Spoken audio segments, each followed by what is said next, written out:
La brisa del Golfo de México arrastraba el olor a sal y petróleo hasta las calles polvorientas de Coatzacoalcos, Veracruz.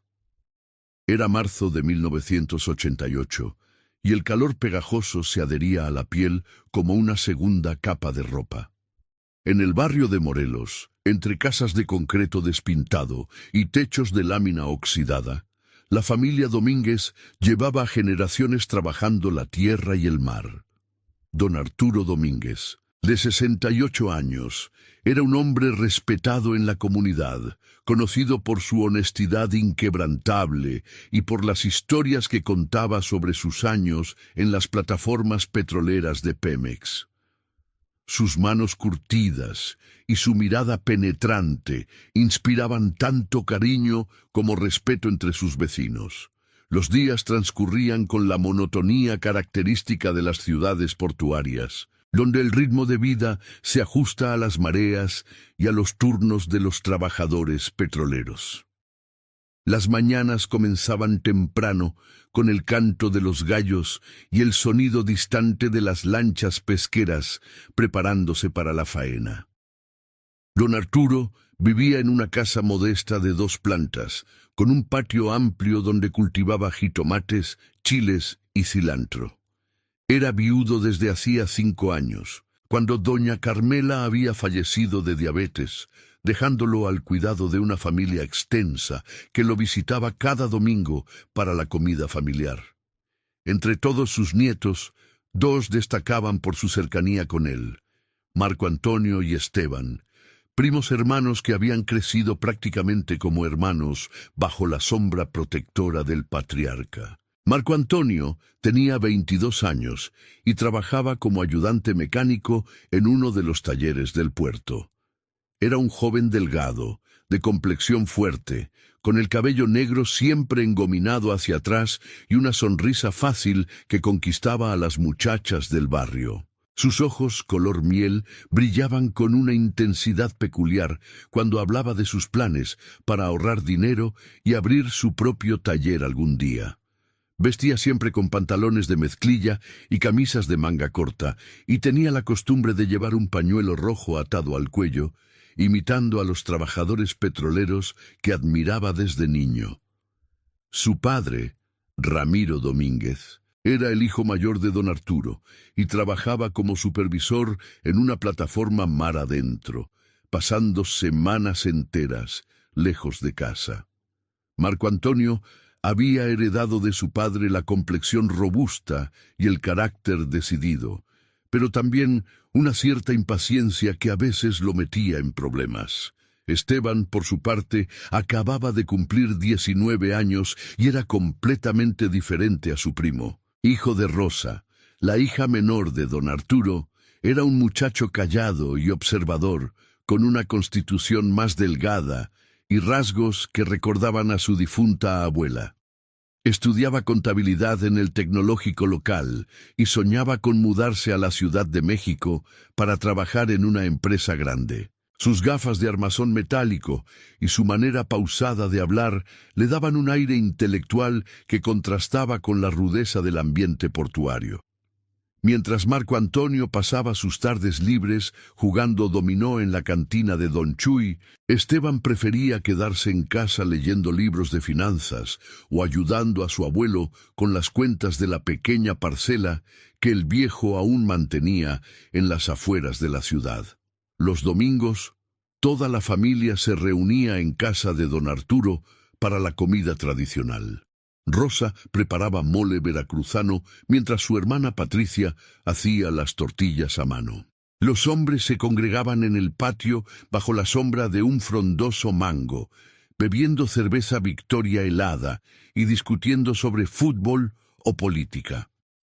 Los niños corrían entre las piernas de los adultos, sus gritos y risas llenando el aire junto con el aroma del epazote y el chile guajillo. Don Arturo presidía estas reuniones desde su silla de mimbre favorita, fumando sus cigarros, delicados sin filtro, y compartiendo anécdotas de cuando el puerto era apenas un pueblo de pescadores antes de que llegaran las refinerías y transformaran todo. Si están disfrutando esta historia, Les invito a suscribirse al canal y dejarnos en los comentarios desde dónde nos están viendo. Su apoyo nos ayuda a seguir trayéndoles estas historias que merecen ser contadas. La tarde del 15 de marzo de 1988 comenzó como cualquier otra. El sol caía implacable sobre el asfalto agrietado, creando espejismos de agua en las calles. Don Arturo había mencionado durante el desayuno que necesitaba revisar la cerca de su parcela, ubicada en un terreno semirural a unos 20 kilómetros del centro de Coatzacoalcos, camino hacia Minatitlán. La propiedad había pertenecido a la familia durante generaciones, un rectángulo de tierra roja donde antes cultivaban maíz y frijol, pero que ahora permanecía mayormente abandonado, con solo algunos árboles frutales y una pequeña construcción de adobe que servía como bodega. El viejo planeaba vender el terreno eventualmente, cuando encontrara un comprador que ofreciera un precio justo, dinero que pensaba dividir entre sus hijos para ayudarlos con sus necesidades. Marco Antonio se ofreció para acompañar a su abuelo en el camión Dodge del 72, que don Arturo mantenía en condiciones sorprendentemente buenas. Era una camioneta verde olivo con platón descubierto, el orgullo del anciano que la había comprado nueva con sus ahorros de petrolero. Esteban también decidió unirse, aprovechando que no tenía clases ese día en el tecnológico.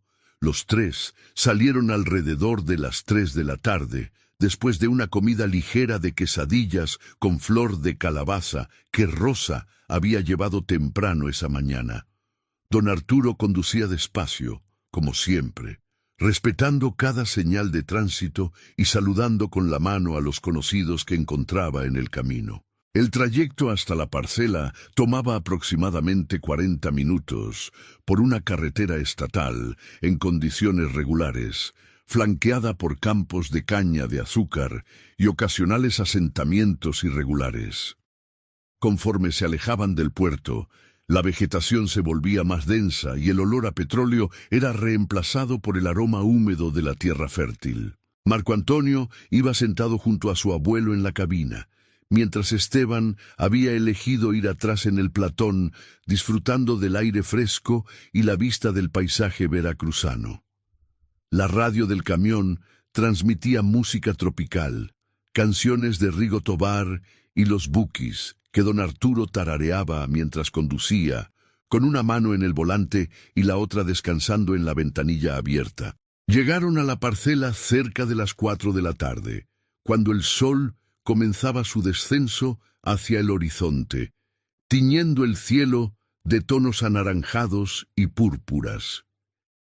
El terreno estaba delimitado por una cerca de alambre de púas sostenida por postes de madera que efectivamente necesitaban reparación. Varios tramos del alambre habían sido cortados o se habían oxidado hasta romperse, permitiendo que el ganado de las propiedades vecinas entrara ocasionalmente. Don Arturo caminó el perímetro con su nieto Marco Antonio, señalando los puntos que requerían atención inmediata, mientras Esteban exploraba la vieja bodega, abriendo las ventanas para ventilar el interior mohoso y apartando telarañas con una rama seca. El trabajo era simple, pero requería esfuerzo físico. Marco Antonio usó las herramientas que traían en el camión para quitar los alambres viejos, mientras don Arturo medía las distancias entre postes y Esteban preparaba los nuevos rollos de alambre que habían comprado en una ferretería del centro. Los tres trabajaron en un silencio cómodo, interrumpido solo por instrucciones ocasionales del abuelo o comentarios sobre cómo había cambiado la zona desde que él era joven. Don Arturo contó que en ese mismo terreno había sembrado su primera cosecha de maíz a los 14 años, ayudando a su propio padre, y cómo las tormentas del Golfo habían arruinado esa cosecha, enseñándole la primera lección sobre la imprevisibilidad de la vida. Mientras trabajaban, un campesino vecino pasó montado en su caballo, un señor mayor de sombrero de palma y camisa de manta que saludó a don Arturo desde la distancia. Se quedaron conversando brevemente sobre el clima y los precios del ganado, mientras el caballo pateaba el suelo impaciente. El vecino, don Sebastián Reyes, vivía en un rancho a unos 2 kilómetros de distancia y conocía a la familia Domínguez desde hacía décadas. Después de intercambiar cortesías, siguió su camino, y los tres regresaron a su tarea. Nadie podría imaginar que aquella sería la última vez que alguien los vería juntos con vida. Cerca de las 6:30 de la tarde, cuando la luz comenzaba a fallar y las sombras se alargaban grotescamente sobre la tierra roja, decidieron terminar el trabajo y regresar a casa. Habían logrado reparar aproximadamente la mitad de la cerca, el resto quedaría para otro día. Don Arturo guardó las herramientas en el platón del camión, mientras Marco Antonio y Esteban cerraban la bodega y revisaban que no hubieran dejado nada importante. El abuelo encendió un cigarro y se apoyó contra el guardabarros del camión, disfrutando del aire fresco de la tarde y admirando su terreno con esa mezcla de orgullo y melancolía que sienten los hombres mayores al contemplar el fruto de su trabajo. Esa fue la última imagen que el vecino don Sebastián recordaría cuando la policía lo entrevistó semanas después. 3 figuras junto a un camión verde, enmarcadas por el cielo cada vez más oscuro, preparándose para partir. A las 7 de la noche, cuando la oscuridad ya había caído completamente sobre el campo veracruzano, el camión Dodge verde olivo no había llegado a casa. Rosa empezó a preocuparse alrededor de las 8, cuando llamó a la casa de don Arturo, y nadie respondió. Intentó comunicarse con Marco Antonio, pero en aquellos años los teléfonos celulares eran artículos de lujo inexistentes para la mayoría de las familias trabajadoras mexicanas. A las 9 de la noche, la preocupación se había convertido en una angustia palpable que recorría el barrio de Morelos como un virus invisible.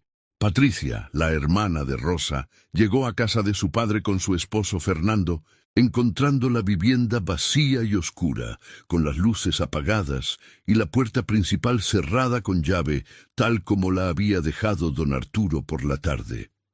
Ramiro fue contactado por radio en la plataforma petrolera donde trabajaba. Llegaría en el primer helicóptero de la mañana siguiente. Los vecinos comenzaron a salir de sus casas al escuchar las voces alteradas de la familia, ofreciendo ayuda y especulando sobre lo que podría haber sucedido. La noche del 15 de marzo de 1988 se convirtió en una vigilia angustiante.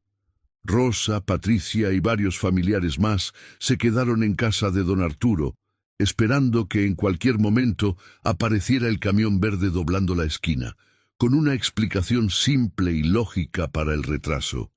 Una llanta ponchada, problemas mecánicos, quizás se habían detenido a ayudar a alguien en el camino. Don Arturo era conocido por su bondad y su disposición para asistir a quien lo necesitara. Pero conforme avanzaban las horas y la madrugada se aproximaba, esa esperanza se iba desvaneciendo como el humo de los cigarros que los hombres fumaban nerviosamente en el patio. Al amanecer del día siguiente, cuando el sol volvió a elevarse sobre el Golfo de México tiñendo el cielo de rosa y dorado, la familia Domínguez se dirigió a la delegación de policía más cercana para reportar la desaparición. El agente de guardia, un hombre corpulento de bigote espeso y uniforme arrugado, los recibió con una mezcla de rutina burocrática y escepticismo apenas disimulado. Era común, explicó sin mucha empatía, que los hombres desaparecieran por unos días, especialmente cuando había alcohol de por medio o problemas familiares que preferían resolver lejos de casa. Rosa protestó enérgicamente, insistiendo en que su padre jamás haría algo así, que era un hombre responsable y que sus sobrinos tampoco eran el tipo de muchachos que se ausentarían sin avisar. El agente tomó nota de la denuncia con una parsimonia exasperante, anotando con letra irregular los nombres, las edades, las descripciones físicas de los desaparecidos y los detalles del vehículo. Verde olivo, matrícula BER 1334B, modelo Dodge del 72, sin abolladuras significativas, excepto por un pequeño golpe en el guardabarros trasero izquierdo. Les aseguró que enviarían patrullas a revisar la carretera hacia Minatitlán y que contactarían a los hospitales locales por si había habido algún accidente. Sin embargo, su tono sugería que consideraba todo esto un trámite innecesario que consumiría recursos para encontrar a 3 hombres, que probablemente aparecerían por su cuenta en un día o 2, con resaca y disculpas. Pero Ramiro Domínguez no era un hombre que esperara a que la burocracia siguiera su curso lento e indiferente. En cuanto llegó de la plataforma petrolera, organizó grupos de búsqueda con familiares, amigos y compañeros de trabajo. Docenas de hombres se dividieron en equipos, algunos recorriendo en vehículos la carretera estatal, otros adentrándose a pie en los terrenos cercanos a la parcela de don Arturo, gritando nombres que el viento se llevaba entre los cañaverales. Las mujeres de la familia se instalaron en casa de don Arturo, convirtiéndola en un centro de operaciones improvisado donde se coordinaban los esfuerzos de búsqueda, se preparaba comida para los voluntarios y se mantenía una esperanza cada vez más frágil. Durante los primeros 3 días, la búsqueda fue intensa y desesperada. Encontraron el camino de terracería que conducía a la parcela sin problemas. Las huellas del Dodge eran claramente visibles en el polvo rojizo. La cerca que habían estado reparando mostraba el trabajo a medio terminar, con rollos de alambre aún en el suelo y herramientas dispersas exactamente donde las habían dejado. La bodega estaba cerrada. Las ventanas que Esteban había abierto para ventilar permanecían abiertas, dejando entrar a los insectos y pequeños pájaros. Pero del camión verde olivo y de los 3 hombres no había ni rastro, como si la tierra húmeda de Veracruz se los hubiera tragado. Don Sebastián Reyes, el vecino que los había visto aquella tarde, fue entrevistado múltiples veces. Confirmó que todo parecía normal cuando se despidió de ellos alrededor de las 6 de la tarde, que no había notado nada extraño ni había escuchado gritos o ruidos de pelea durante la noche. Su rancho estaba lo suficientemente lejos como para que cualquier sonido se perdiera en la inmensidad del campo veracruzano. Otros vecinos de la zona, pocos y dispersos, tampoco habían visto u oído nada inusual. Era como si don Arturo, Marco Antonio y Esteban hubieran simplemente desaparecido en el aire cálido y húmedo de esa tarde de marzo. La policía estatal finalmente se involucró más seriamente después de una semana, cuando resultaba evidente que no se trataba de una ausencia voluntaria. Organizaron búsquedas más sistemáticas con perros rastreadores que seguían las huellas alrededor de la parcela, pero perdían el rastro en la carretera principal. Dragaron los cuerpos de agua cercanos, inspeccionaron pozos abandonados y barrancos, interrogaron a conocidos y enemigos potenciales de la familia. La parcela fue procesada como escena del crimen, aunque no se encontró evidencia de violencia, ni sangre, ni señales de lucha, ni casquillos de bala, nada que sugiriera qué había ocurrido exactamente. Las teorías comenzaron a proliferar como hongos después de la lluvia. Algunos vecinos susurraban sobre el narcotráfico, que comenzaba a mostrar su cara más violenta en la zona del Golfo durante los 80. Tal vez don Arturo había visto algo que no debía, o su terreno tenía algún valor estratégico para los traficantes. Otros mencionaban deudas de juego, aunque todos los que conocían a don Arturo insistían en que era un hombre austero que apenas apostaba unos pesos en las peleas de gallos. Había quienes hablaban de secuestros, aunque nunca llegó ninguna llamada pidiendo rescate, ninguna nota deslizada bajo la puerta, ningún contacto de ningún tipo. La familia pasó meses en un limbo tortuoso, suspendidos entre la esperanza y la desesperación. Rosa adelgazó visiblemente, su rostro adquiriendo una delgadez fantasmal que asustaba a sus vecinas. Dejó de cocinar las comidas elaboradas que tanto disfrutaba preparar y subsistía a base de café negro y cigarros, esperando junto al teléfono cualquier noticia, cualquier pista, cualquier milagro. Patricia se volvió obsesiva con las velas y las oraciones, llenando la casa de don Arturo con veladoras dedicadas a San Judas Tadeo y a la Virgen de Guadalupe, sus llamas titilantes proyectando sombras danzantes en las paredes. Ramiro se convirtió en un hombre poseído por la búsqueda. Utilizó todos sus contactos en Pemex y en el gobierno estatal para mantener la presión sobre las autoridades. Contrató a un detective privado de Xalapa, un exagente judicial con reputación de resolver casos difíciles, quien llegó con un maletín de cuero gastado y una grabadora de casetes. El detective, apellidado Molina, pasó semanas entrevistando a familiares, vecinos y conocidos, reconstruyendo los últimos días de los desaparecidos, buscando ese detalle insignificante que todos habían pasado por alto, pero que podría iluminar el misterio. Molina fue meticuloso en su investigación. Descubrió que Marco Antonio había estado ahorrando dinero de manera más agresiva en las semanas previas a la desaparición, depositando cantidades inusuales en su cuenta bancaria. Cuando preguntó sobre esto, los compañeros de trabajo del joven mencionaron que había estado haciendo trabajos extra los fines de semana, reparando motores para clientes privados. Nada particularmente sospechoso, pero el detective anotaba todo en su libreta de pasta negra con la meticulosidad de un escribano medieval. También entrevistó a los amigos de Esteban en el tecnológico, quienes describieron al joven como estudioso y reservado, sin enemigos conocidos ni involucramientos en actividades riesgosas. Los meses se convirtieron en un año, y luego en 2.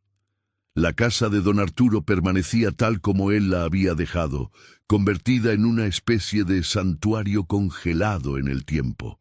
Rosa pagaba el recibo de luz y mantenía el jardín, regando las plantas que su padre había cuidado con tanto esmero.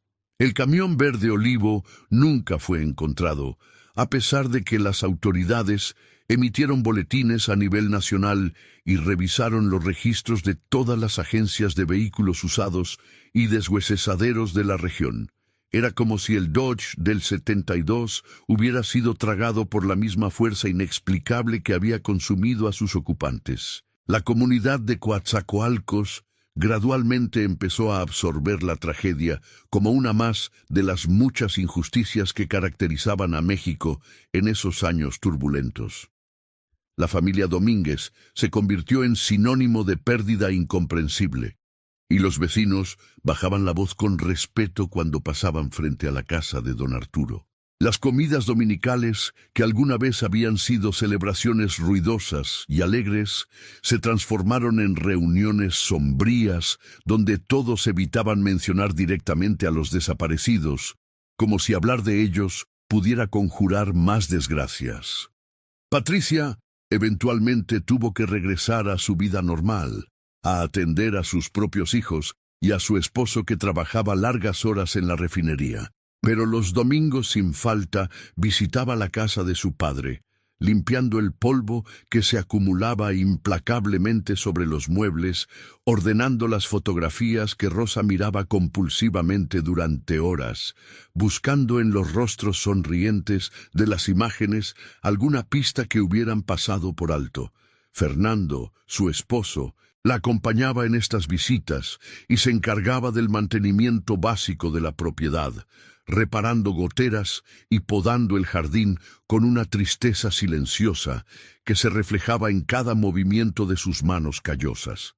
Ramiro nunca dejó de buscar, incluso cuando los años comenzaron a acumularse y la gente le sugería con suavidad que tal vez era tiempo de aceptar lo inaceptable y hacer algún tipo de cierre, él seguía haciendo llamadas telefónicas, visitando oficinas gubernamentales, contactando periodistas que pudieran dar cobertura al caso.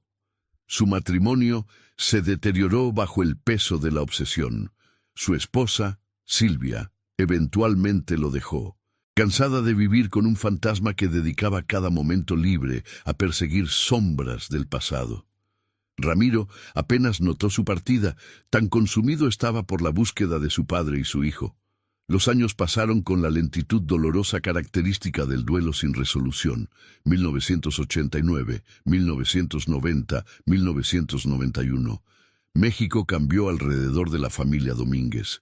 Cayó el muro de Berlín, terminó la Guerra Fría. El país se preparaba para el Tratado de Libre Comercio. Pero en el barrio de Morelos, en esa casa con el jardín cuidado y las velas siempre encendidas, el tiempo se había detenido en marzo de 1988. Rosa envejeció prematuramente, su cabello volviéndose gris antes de cumplir 50 años, su espalda encorvándose bajo el peso invisible de la incertidumbre perpetua. El detective Molina eventualmente admitió su derrota. Después de agotar todas sus líneas de investigación y gastar los ahorros que Ramiro le había pagado, tuvo que reconocer que el caso estaba frío, congelado tan sólidamente como el hielo que vendían en el mercado para preservar el pescado. No había evidencia física, no había testigos confiables, no había móvil claro. Era como si don Arturo, Marco Antonio y Esteban hubieran sido borrados de la realidad, con el cuidado meticuloso de un editor, eliminando palabras de un manuscrito. Molina dejó su tarjeta con Rosa, pidiéndole que lo contactara si alguna vez surgía nueva información, aunque su tono sugería que no esperaba realmente que eso ocurriera. En 1994, 6 años después de la desaparición, ocurrió algo que reavivó brevemente las esperanzas. Un pescador encontró restos humanos en una zona pantanosa cerca de Alvarado, a unos 100 kilómetros al norte de Coatzacoalcos. La familia Domínguez fue contactada para proporcionar muestras de ADN, una tecnología que apenas comenzaba a ser utilizada en México para identificación forense. Durante semanas vivieron en una agonía renovada, esperando los resultados del laboratorio que tardarían meses en procesarse debido a la saturación del sistema. Cuando finalmente llegaron, las pruebas confirmaron que los restos no pertenecían a ninguno de los 3 desaparecidos. El alivio fue inmediato, pero mezclado con una decepción profunda. Preferían saber, incluso si las noticias eran terribles, que seguir en ese limbo insoportable. Para entonces, algunos miembros de la familia habían comenzado a explorar procedimientos legales para declarar a los desaparecidos como fallecidos, un requisito necesario para poder cerrar cuentas bancarias, transferir propiedades y lidiar con las complejidades burocráticas de la ausencia perpetua. Pero Rosa se oponía fervientemente a cualquier acción que implicara aceptar que su padre y su sobrino estaban muertos. Mientras no haya cuerpos, insistía con una determinación que rayaba en lo irracional, están vivos en algún lugar y tenemos que seguir buscándolos. Patricia apoyaba a su hermana en público, pero en privado confesaba a su esposo que también ella estaba perdiendo la esperanza, que la espera la estaba consumiendo desde adentro como un cáncer silencioso. Los años continuaron su marcha inexorable. 1995, 1996, 1997, 1998. Cada aniversario de la desaparición era marcado con una misa especial en la parroquia local, donde el padre Gustavo rezaba por las almas de don Arturo, Marco Antonio y Esteban, cuidando su lenguaje para no declarar definitivamente que habían muerto. respetando la sensibilidad de la familia.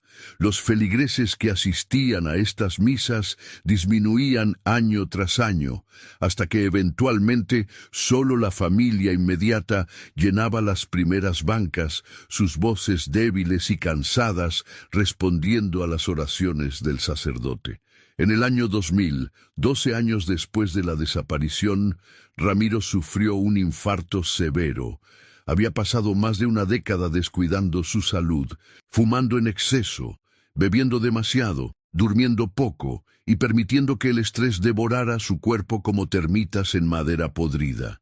Sobrevivió, pero el ataque cardíaco lo obligó a retirarse anticipadamente de Pemex y lo dejó físicamente disminuido, con una fragilidad que contrastaba dolorosamente con el hombre vigoroso que había sido. Durante su recuperación en el hospital, tuvo largas conversaciones con Rosa sobre la necesidad de encontrar paz, de alguna manera de cerrar este capítulo de sus vidas antes de que los matara a ellos también. Pero fue en el año 2001, 13 años después de aquella tarde de marzo, que había cambiado todo, cuando ocurrió lo impensable. Un joven abogado, recién egresado de la Universidad Veracruzana, trabajando en un caso completamente diferente, relacionado con disputas de tierras, descubrió inconsistencias en algunos documentos notariales relacionados con propiedades en las afueras de Coatzacoalcos. Una de esas propiedades era precisamente la parcela de don Arturo Domínguez. El abogado, apellidado Cortés, era el tipo de profesional meticuloso que su nombre parecía predestinarlo a ser, y notó que en 1989, apenas un año después de la desaparición, había habido un intento de transferir la propiedad que había sido bloqueado por orden judicial debido al estatus incierto de don Arturo. Intrigado, Cortés investigó más profundamente y encontró algo extraordinario. La persona que había intentado la transferencia era un familiar lejano de la familia Domínguez, específicamente un sobrino segundo llamado Gilberto, hijo de un primo de don Arturo que vivía en Minatitlán. Pero lo más interesante era que Gilberto había estado asociado en varios negocios turbios con Marco Antonio durante los meses previos a la desaparición, algo que nunca había salido a la luz en las investigaciones originales, porque nadie había pensado en revisar los vínculos de negocios de la familia extendida. Cortés, movido por una mezcla de curiosidad profesional y genuina indignación ante la injusticia, contactó a Ramiro Domínguez con esta información. Ramiro, aunque debilitado por su condición cardíaca, sintió que una energía olvidada desde hacía años recorría sus venas. Contactó a un excompañero de Pemex, que ahora trabajaba en la Procuraduría General de Justicia del Estado, y juntos comenzaron a tirar del hilo que Cortés había descubierto. La investigación renovada se centró en Gilberto, quien para entonces se había mudado a Tampico y operaba una pequeña empresa de transporte. Cuando fue localizado y citado para interrogatorio, inicialmente negó cualquier conocimiento sobre la desaparición, insistiendo que el intento de transferencia de propiedad había sido un malentendido burocrático. Pero los investigadores habían aprendido mucho en 13 años. Las técnicas de interrogatorio habían mejorado, y los archivos bancarios ahora eran más accesibles con la digitalización creciente. Descubrieron que en las semanas posteriores a la desaparición, Gilberto había hecho depósitos inusuales en su cuenta bancaria, cantidades que no correspondían con sus ingresos declarados. Cuando fue confrontado con esta evidencia y con la posibilidad de cargos por fraude inmobiliario, además de cualquier otra cosa que pudiera descubrirse, Gilberto comenzó a mostrar fisuras en su historia. El 18 de septiembre de 2001, en una sala de interrogatorios de la Procuraduría en Xalapa, Gilberto finalmente se derrumbó. Después de horas de presión psicológica aplicada por investigadores experimentados, admitió que había estado involucrado en la desaparición. Pero lo más impactante de su confesión fue que no había actuado solo, ni había sido el cerebro detrás del plan.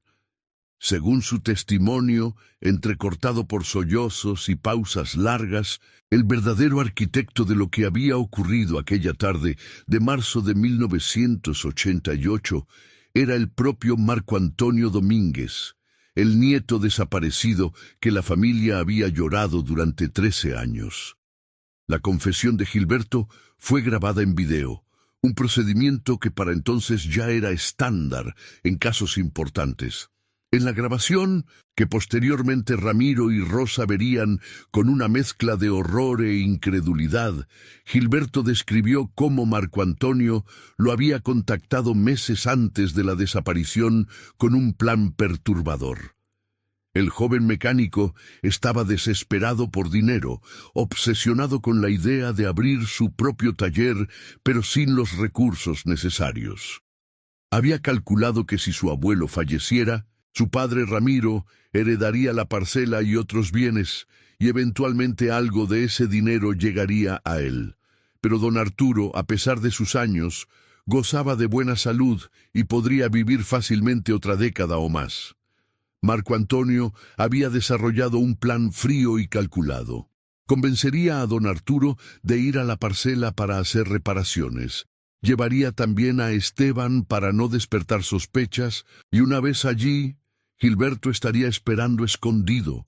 Entre los dos someterían al anciano y a Esteban, simularían un robo o secuestro que salió mal, y luego harían desaparecer los cuerpos de tal manera que nunca fueran encontrados.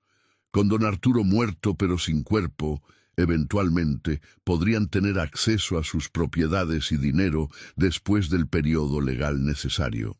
Era un plan nacido de la avaricia, la impaciencia y una frialdad moral que resultaba casi incomprensible tratándose de un nieto y su abuelo. Pero según la confesión de Gilberto, todo había salido terriblemente mal desde el principio.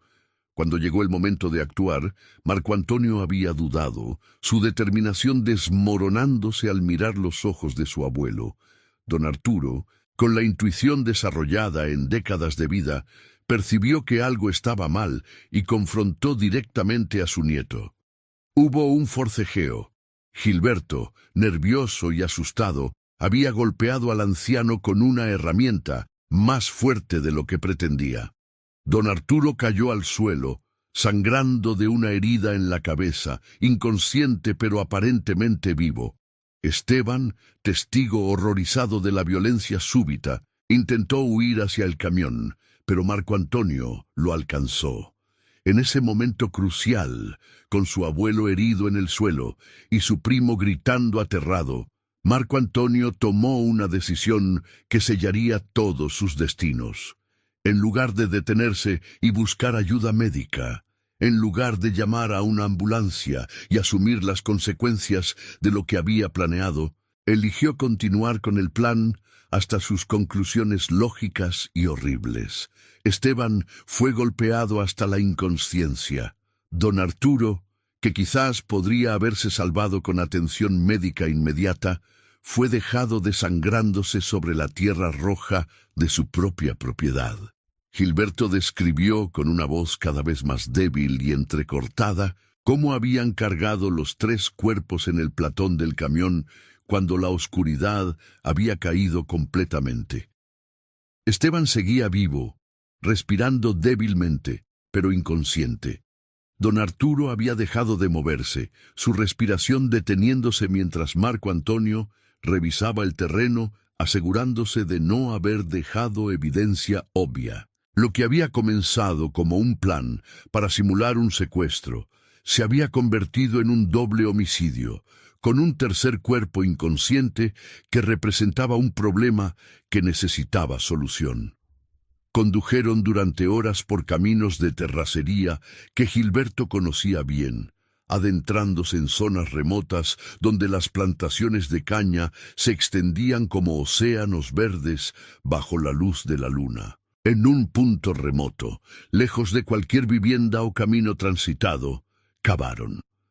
La tierra húmeda facilitaba la excavación, y durante toda la noche trabajaron, 2 hombres creando una tumba para 3 cuerpos. Esteban murió en algún momento de esa noche, sin recuperar jamás la conciencia, una pequeña misericordia en medio del horror. Fueron enterrados allí, en la oscuridad y el silencio. Don Arturo Domínguez y sus 2 nietos, unidos en la muerte de la manera más trágica imaginable. El camión fue desmontado pieza por pieza en un deshuesadero clandestino que Gilberto conocía, las partes vendidas por separado, el chasis cortado con soplete y fundido en una planta ilegal de reciclaje de metales. Marco Antonio había planeado desaparecer después de esto, mudarse a otro estado, cambiar de identidad si era necesario. Pero según Gilberto, algo había quebrado definitivamente en el joven mecánico después de esa noche. La realidad de lo que había hecho, la magnitud de su traición, se había vuelto insoportable. En las semanas posteriores al crimen, Marco Antonio se había vuelto errático, paranoico, bebiendo en exceso y teniendo pesadillas que lo hacían gritar en la noche. Gilberto admitió que había empezado a temerle, preocupado de que en cualquier momento su cómplice pudiera confesarlo todo o hacer algo que los expusiera a ambos. Fue entonces, según su testimonio, que tomó la decisión de eliminar ese riesgo. Aproximadamente 2 meses después de la desaparición de don Arturo y Esteban, Gilberto había invitado a Marco Antonio a encontrarse supuestamente para discutir cómo manejar la situación, cómo mantener sus historias consistentes ante las preguntas persistentes de la familia y la policía. Se encontraron en un bar de mala muerte en las afueras de Minatitlán, y después de varias horas de beber, Gilberto lo convenció de dar un paseo para hablar con más privacidad. En una zona industrial abandonada, Gilberto atacó a Marco Antonio con un cuchillo, apuñalándolo repetidamente hasta asegurarse de que estaba muerto. El cuerpo de Marco Antonio fue arrojado en un pozo petrolero abandonado que eventualmente sería rellenado con escombros como parte de un programa de limpieza ambiental. Según Gilberto, nunca tuvo oportunidad de ser encontrado, sepultado bajo toneladas de tierra y cemento industrializado. Con Marco Antonio muerto, Gilberto pensó que finalmente podría dormir tranquilo, que el secreto estaba a salvo. Pero los años lo habían carcomido desde adentro, la culpa manifestándose en alcoholismo, problemas de salud y una paranoia creciente de que algún día, de alguna manera, todo saldría a la luz. La confesión de Gilberto fue verificada tanto como fue posible. Acompañado por autoridades y usando sus propias descripciones, fue conducido a la zona donde decía haber enterrado a don Arturo y Esteban. El área había cambiado significativamente en 13 años. Lo que había sido un campo abierto ahora era parte de una expansión agrícola con nuevos caminos y cultivos. Pero utilizando georreferenciación y excavadoras, los investigadores comenzaron a buscar. El proceso fue lento y doloroso, observado desde la distancia por Ramiro, Rosa y otros familiares que habían viajado hasta allí con una mezcla de esperanza terrible y dread absoluto. Después de 3 días de excavación meticulosa, encontraron restos humanos. Los análisis forenses preliminares, basados en edad estimada, características físicas y prendas de ropa parcialmente preservadas, sugirieron que efectivamente se trataba de don Arturo Domínguez y Esteban. Las pruebas de ADN, procesadas con la tecnología disponible en 2001, eventualmente confirmarían estas identificaciones con certeza científica. Habían estado allí todo el tiempo, a menos de 30 kilómetros de Coatzacoalcos, enterrados en tierra anónima mientras su familia los buscaba desesperadamente. El cuerpo de Marco Antonio nunca fue recuperado. El pozo petrolero que Gilberto había identificado había sido efectivamente sellado en 1990 como parte de un programa de remediación ambiental, rellenado con toneladas de material y luego cubierto con una losa de concreto sobre la cual ahora se erigía un pequeño complejo comercial. Exhumar el sitio hubiera requerido recursos masivos y causado disrupciones significativas, y las autoridades determinaron que la confesión de Gilberto, combinada con la evidencia del primer sitio de entierro, era suficiente para proceder legalmente. Gilberto fue arrestado y acusado de múltiples cargos: homicidio calificado, encubrimiento y fraude. Su juicio comenzó en 2002 y atrajo considerable atención mediática, siendo uno de los primeros casos en México donde el tiempo transcurrido entre el crimen y la resolución había sido tan extenso. Su defensa intentó argumentar que había actuado bajo coerción de Marco Antonio, que él era simplemente un cómplice menor que se había visto arrastrado a una situación que no podía controlar. Pero la evidencia de su participación activa, especialmente el asesinato posterior de Marco Antonio, debilitó significativamente esos argumentos. Durante el juicio, detalles horribles emergieron. Testigos que en su momento no habían sido entrevistados ahora recordaban cosas extrañas. Marco Antonio preguntando sobre la densidad del suelo en diferentes partes de la región, comprando herramientas que no parecían necesarias para su trabajo como mecánico, mostrando un interés inusual en las propiedades de su abuelo y sus valores aproximados. Piezas que no habían tenido sentido en 1988 ahora formaban un mosaico terrible de premeditación y traición. Rosa y Patricia asistieron a cada día del juicio, sentadas en las primeras bancas con rostros pétreos que ocasionalmente se quebraban en llanto silencioso cuando los detalles se volvían insoportables. Ramiro, debilitado por su condición cardíaca, solo pudo asistir a algunos días clave, apoyado físicamente por su nueva pareja, una mujer gentil que lo había ayudado a reconstruir algo parecido a una vida después de años de obsesión destructiva. El momento más difícil llegó cuando tuvieron que escuchar la descripción forense de las lesiones de don Arturo y Esteban, la violencia de sus últimos momentos, el terror que debieron sentir. Gilberto fue encontrado culpable y sentenciado a 45 años de prisión, prácticamente una cadena perpetua, dadas las leyes mexicanas de la época. No mostró mucha emoción cuando se leyó el veredicto, como si hubiera estado esperando este momento durante años y ahora simplemente sentía alivio de que finalmente hubiera llegado. En su declaración final ofreció disculpas que sonaron huecas y mecánicas, palabras ensayadas que no podían comenzar a compensar la magnitud de su traición y violencia. La familia Domínguez finalmente pudo enterrar a don Arturo y Esteban en el Panteón Municipal de Coatzacoalcos, en una ceremonia que atrajo a cientos de personas que recordaban al patriarca respetado y al joven prometedor. El padre Gustavo oficializó un servicio fúnebre apropiado, finalmente capaz de hablar de ellos en tiempo pasado, de rezar por el descanso de sus almas ahora que tenían tumbas reales con nombres grabados en piedra.